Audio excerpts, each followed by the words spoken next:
तो जनाब हमारे जावास्क्रिप्ट कोर्स में आज डे नंबर 63 और जनाब आज के दिन हम लोग जावास्क्रिप्ट में न्यू कीवर्ड के बारे में सीखने वाले कि न्यू कीवर्ड क्या है।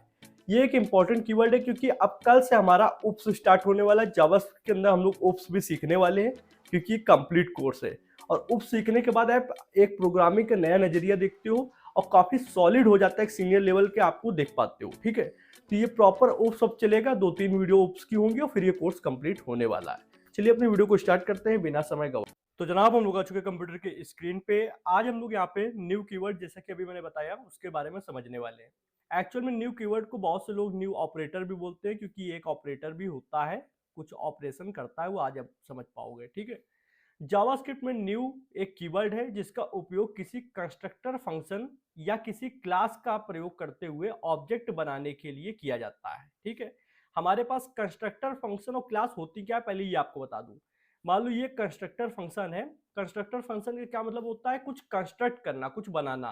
तो आपने इसमें कुछ चीजें डिफाइन कर दी, जैसे मान लो नाम, एज और एड्रेस, मान लो 3 चीजें डिफाइन कर दी।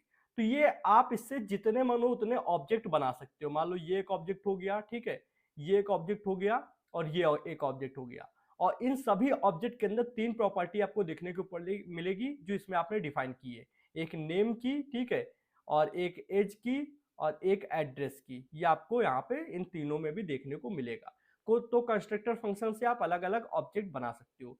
सेम क्लास, जब कंस्ट्रक्टर फंक्शन क्या है, ES6 जो था जावास्क्रिप्ट का, ES6 वाला वर्जन, ठीक है, इससे पहले जो वर्जन था उसमें कंस्ट्रक्टर फंक्शन का यूज किया जाता था, पर इसका कोड थोड़ा बड़ा होता था। तो क्या हुआ, जब नया वर्जन आया जावास्क्रिप्ट का तो इसको क्लास में कन्वर्ट कर दिया गया। ठीक है, तो क्लास और कंस्ट्रक्टर फंक्शन है सेम ही, पर आपको क्लास में कोड थोड़ा कम लिखना पड़ता है। बिहाइंड द सीन क्लास भी कंस्ट्रक्टर फंक्शन का ही यूज करती है। तो आप क्लास ES6 के बाद देखने को मिलती है, तो आप चाहें तो यहाँ पे क्लासेस का यूज कर सकते हैं, तो चाहे तो यहाँ पे कंस्ट्रक्टर फंक्शन का भी यूज कर सकते हैं। हम लोग जब ओप्स पढ़ रहे होंगे तो हम लोग दोनों को ही देखेंगे, कंस्ट्रक्टर फंक्शन को भी देखेंगे और यहाँ पे हम लोग क्लासेस को भी देखेंगे। तो दोनों ही चीज को पढ़ने वाले अच्छे से, क्या होती है, कैसे होती हैं। पर इतना मान के चलो, क्लास भी सेम काम करती है, कंस्ट्रक्टर फंक्शन भी सेम काम होता है। Behind the scene class constructor function ही होती हैं। ओके, जब हम लोग न्यू कीवर्ड का उपयोग करते हैं तो एक नया एम्प्टी ऑब्जेक्ट बन जाता है। तो आपने जैसे कुछ भी लिखा, मान लो लेट P1 लिखा, P1 के आगे न्यू लिखा, तो न्यू लिखते ही इसके अंदर एक एम्प्टी ऑब्जेक्ट बन गया। ठीक है, अब उसके बाद आप क्या करते हो, उस कंस्ट्रक्टर फंक्शन ये क्लास का नाम लिख देते हो, जिससे वो ऑब्जेक्ट उस कंस्ट्रक्टर फंक्शन ये क्लास में चला जाता है। ठीक है, वैल्यू पास करता है। मान लो मैंने यहाँ लिखा पर्सन, तो पर्सन नाम का एक कंस्ट्रक्टर फंक्शन होगा। अभी हम लोग इस चीज को देख रहे होंगे। तो आप थोड़ा स्टेप बाय स्टेप चीजों को समझते हैं कि यहाँ पे स्टेप बाय स्टेप चीजें होती कैसे हैं। जैसे आपने कहीं न्यू कीवर्ड लिखा तो सबसे पहले एक खाली ऑब्जेक्ट बन जाएगा। फिर क्या होगा, एक कंस्ट्रक्टर फंक्शन को कॉल किया जाता है। कंस्ट्रक्टर फंक्शन के अंदर आप दिस कीवर्ड का यूज करते हो। तो आई होप आपको दिस कीवर्ड पता होगा, मैंने इस कोर्स में पढ़ा रखा है। दिस कीवर्ड थोड़ा अलग टाइप का कीवर्ड है। ये जो जो कॉल करता है, मान लो जैसे दिस कीवर्ड है, जो भी फंक्शन इसको कॉल करेगा, मान लो फंक्शन का नाम है शुभम, ठीक है, फंक्शन का नाम है शुभम और ये शुभम फंक्शन इसको कॉल कर रहा है, तो दिस का मतलब हो जाएगा शुभम। ठीक, दिस का मतलब हो जाएगा शुभम। अगर राम नाम का फंक्शन इसको कॉल कर रहा है तो इसका मतलब राम हो जाएगा। समझ लो यहाँ दिस नहीं है, राम लिखा है। ठीक है, तो जो इसको कॉल कर रहा होगा, जिसके लिए लिखा गया होगा, वो उसी का एक तरीके से रूप ले लेता है। और अगर कोई इसको कॉल नहीं कर रहा है, सिर्फ आप दिस के मारे दिस को देखोगे कि दिस क्या है, तो दिस होती है विंडो ऑब्जेक्ट। क्योंकि कोई भी कोड हो वो विंडो ऑब्जेक्ट के अंदर से ही होकर गुजरता है, विंडो ऑब्जेक्ट के ही अंदर लिखा जाता है। तो सबसे बड़ी पेरेंट ऑब्जेक्ट होती है विंडो ऑब्जेक्ट, पेरेंट ऑब्जेक्ट होती है विंडो ऑब्जेक्ट। तो जब तक ये दिस किसी को द्वारा कॉल नहीं किया जा रहा है, तब तक ये दिस क्या है, विंडो ऑब्जेक्ट। और जब ये किसी फंक्शन द्वारा, किसी की चीज द्वारा कॉल किया जाएगा, तो ये उसका रूप ले लेती है। इतना आपको क्लियर हो गया होगा। और नहीं समझ में आया तो दिस कीवर्ड वाली वीडियो देख लो, वहां पे अच्छे से इन डेप्थ में एग्जाम्पल के साथ बताया है। अभी यहाँ पे बताना, वीडियो को लंबा करना होगा, आधे से ज्यादा लोगों को पता है ये चीज। तो कंस्ट्रक्टर फंक्शन को कॉल किया जाता है और उसमें कुछ वैल्यू भेजी जाती है जो दिस कीवर्ड से एक नया ऑब्जेक्ट रिफर करते हैं। अभी दिखाएंगे करके। अगर कोई वैल्यू एक्सप्लिसिटली रिटर्न नहीं की जाती है, मतलब कोई भी वैल्यू एक्सप्लिसिटली रिटर्न नहीं हो रही है, तो एक नया ऑब्जेक्ट रिटर्न होता है। ये सब इतना ध्यान मत दो, सीधे यहाँ कोड पे ध्यान दो। इस कोड को मैं थोड़ा सा और बड़ा कर लेता हूं जिससे आपको और अच्छे से दिखे। एक सेकंड दीजिए मेरे को, ये लीजिए। तो इस फंक्शन में इसमें हुआ क्या है, अब देखो ये जो ऊपर इतना देख रहे हो ये है आपका कंस्ट्रक्टर फंक्शन, ये है आपका कंस्ट्रक्टर फंक्शन।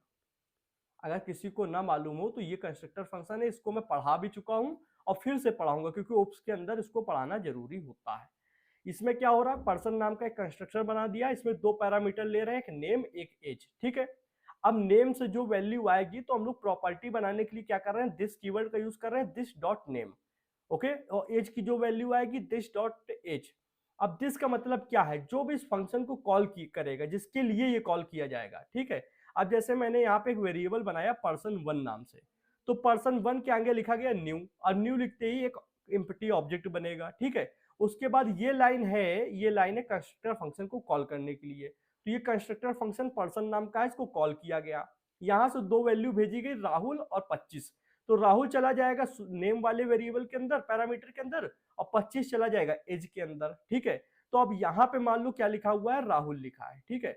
और यहाँ एज के आगे क्या लिखा हुआ है, 25 लिखा है, ठीक। अब दिस का मतलब यहाँ पे क्या है, दिस का मतलब है अगर ये पर्सन वन के लिए कॉल किया जा रहा है तो दिस का मतलब है पर्सन वन। अब यहां सोच लो दिस नहीं लिखा है, यहां लिखा है पर्सन वन।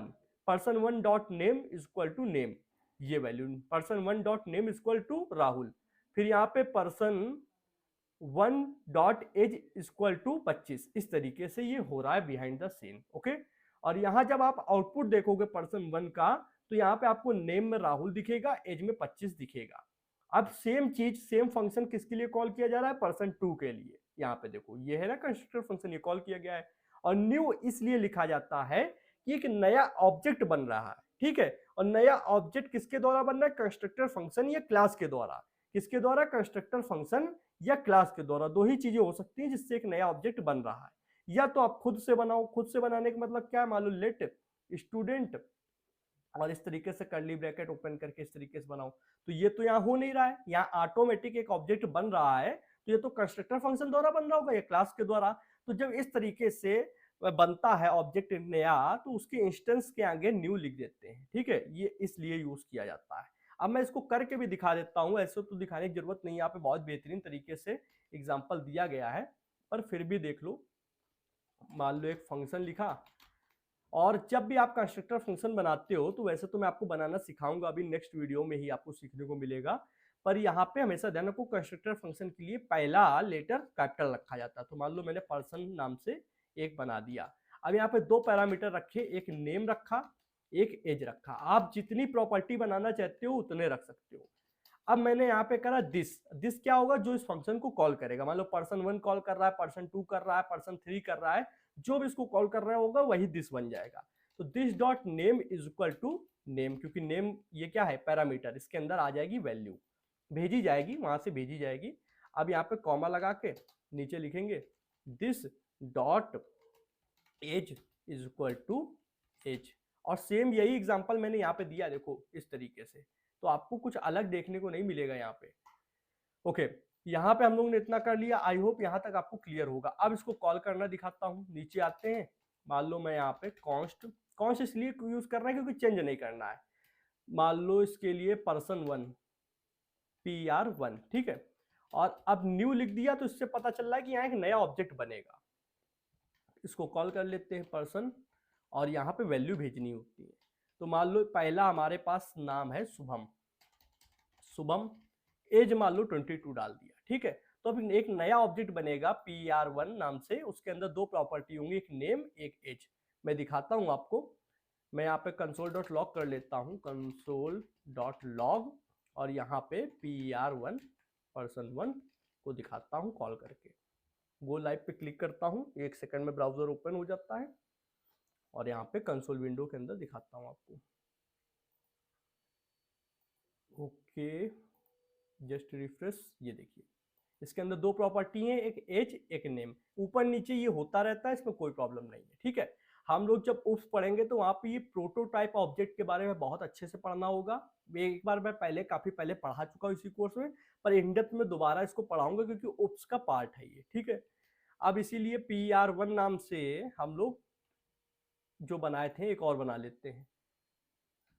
अब मान लो हम लोग यहाँ पे PR2 कर देते हैं, तो जो इसको कॉल करेगा उसी के लिए हो जाएगा। वैल्यू चेंज कर देते हैं, इसके लिए यहाँ पर राहुल होगा।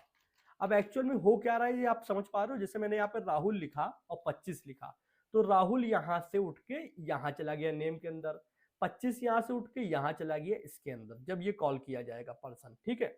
अब यहाँ से यहाँ राहुल आ गया, यहाँ 25 आ गया, ठीक। दिस कौन हुआ? अगर ये PR2 कॉल कर रहा है तो दिस PR2 हो जाएगा, और अगर PR1 कॉल कर रहा है तो PR1 हो जाएगा। जो भी कॉल करेगा वही यहाँ पे है। तो मान लो person2 कॉल कर रहा है तो person2 dot name is equal to Rahul, person2 dot age equal to 25, ठीक। इस तरीके से हुआ। और मैं यहाँ पे इसको कॉल करके भी दिखा देता हूँ सेम। तो ये हो जाएगा आपका, यहाँ पे एक सेकेंड कंसोल पे दिखाता हूँ, ये लीजिए, दोनों के लिए ऐसे प्रॉपर्टी बन रही है। तो ये न्यू कीवर्ड का यूज किया जाता है जब हम लोग कंस्ट्रक्टर फंक्शन या क्लास से कोई ऑब्जेक्ट बना रहे होते हैं तब। इसका एक और यूज है, बहुत छोटा सा यूज, वो समझ लो। जावास्क्रिप्ट में हमारे पास बहुत से बिल्ट इन ऑब्जेक्ट होते हैं, आपने पढ़े भी हैं, आगे भी पढ़ोगे, लाइफ बहुत बड़ी है। बिल्ट इन ऑब्जेक्ट्स होते हैं, उसमें आपको काफी सारे, जैसे डेट ऑब्जेक्ट, ये मैंने खुद पढ़ा रखा है आपको। डेट ऑब्जेक्ट है जो कि बिल्ट इन जावास्क्रिप्ट में मिलता है, ठीक। तो जब कोई बिल्ट इन ऑब्जेक्ट यूज करना होता है तो उसके आगे भी न्यू कीवर्ड आपको लिखना होगा। बैकएंड में आप बहुत सारे बिल्ट इन ऑब्जेक्ट का यूज करोगे तो वहां पे न्यू कीवर्ड इसके आगे लिखना होगा। तो लिखा है यहाँ पे नया डेट ऑब्जेक्ट ये बना देगा कौन? New keyword. ओके, तो एक पहले तो वेरिएबल लिखा, फिर बिल्ट इन ऑब्जेक्ट यूज करने से पहले न्यू लिख दिया। ओके भैया, ये एरे के आगे क्यों लिखा गया है? एरे तो एरे होता है, नहीं, एरे भी आपका जावास्क्रिप्ट में ऑब्जेक्ट ही होता है। ये मैं आपको बता रहा हूं, बहुत से लोगों को पता भी है। चेक करना हो तो एक ऑपरेटर होता है टाइप ऑफ करके, ठीक है, उससे आप चेक कर सकते हो, वहां पे आपको दिख जाएगा, मैंने बहुत बार दिखाया भी है। तो आपने लिखा एक एरे बना दो, एरे कीवर्ड लिखा, कितने साइज का? 5 साइज का, ठीक है। तो उसके आगे न्यू लिख दिया, तो ये क्या हो जाएगा कि न्यू एरे बना देगा, क्योंकि एरे भी एक तरीके का ऑब्जेक्ट है। एक नया खाली एरे बनाएगा जिसकी लेंथ 5 होगी, उसके आगे न्यू लिख देगा, ठीक है। तो ये नीचे वाला एग्जांपल आपको करके ट्राई करना है, ऊपर वाला मैं दिखाता हूं, ठीक है। तो यहाँ पे आते हैं, सारा कोड हटा देते हैं। कॉन्स्ट टुडे नाम से मैं बनाता हूं, कॉन्स्ट टुडे। आप टुडे के लिए हमको क्या यूज करना है? आगे न्यू, क्योंकि हम लोग एक बिल्ट इन ऑब्जेक्ट यूज कर रहे हैं। और डेट, ठीक, अब डेट से हमारी डेट निकल के आएगी। और कंसोल डॉट लॉग कराते हैं, कंसोल डॉट लॉग टुडे। ये देखिए, वेडनेसडे मार्च 12 2025, timing particular Indian standard time के हिसाब से आ रहा है, जो आपके कंप्यूटर से आएगा, ठीक है। ये इस तरीके से आपने बिल्ट इन ऑब्जेक्ट यूज किया, उसके पहले न्यू कीवर्ड यूज किया। तो आपको दिमाग में सिर्फ दो बातें रखनी है। दिमाग में दो बातें कौन सी रखनी है? जब आप कंस्ट्रक्टर फंक्शन ये क्लास से कोई ऑब्जेक्ट बना रहे हो तो उसके स्टार्टिंग में आपको न्यू लिख देना है, उसके आगे आप मान लो स्टूडेंट नाम से बना रहे हो, ये कंस्ट्रक्टर फंक्शन है तो ये लिख देना। आप न्यू कीवर्ड लिखोगे अगर कोई क्लास है मान लो टीचर नाम से, तो भी आपको लिखना होगा, ठीक है। और कोई बिल्ट इन ऑब्जेक्ट यूज कर रहे हो जैसे डेट हो गया, तो उसके आगे भी न्यू कीवर्ड लिखना, ठीक है। बाकी आपको समय के साथ जब जब कोई प्रोजेक्ट आएगा जहां यूज करेंगे वहां बताते चलेंगे, ठीक है। आई होप आज की वीडियो में पसंद आई होगी, वीडियो में काफी कुछ सीखने को मिला होगा। वीडियो पसंद आई हो तो वीडियो को क्या कर दो, एक लाइक कर दो, चैनल पे नया हो तो चैनल को सब्सक्राइब कर दो, और बेल आइकन को प्रेस कर लो, जिससे आने वाली इंटरेस्टिंग कोडिंग वीडियोस और कोर्स नोटिफिकेशन आप लोग को मिलती रहेगी। आज की वीडियो में इतना ही था जनाब। थैंक्स फॉर फ्रेंड्स, जय हिंद, जय भारत।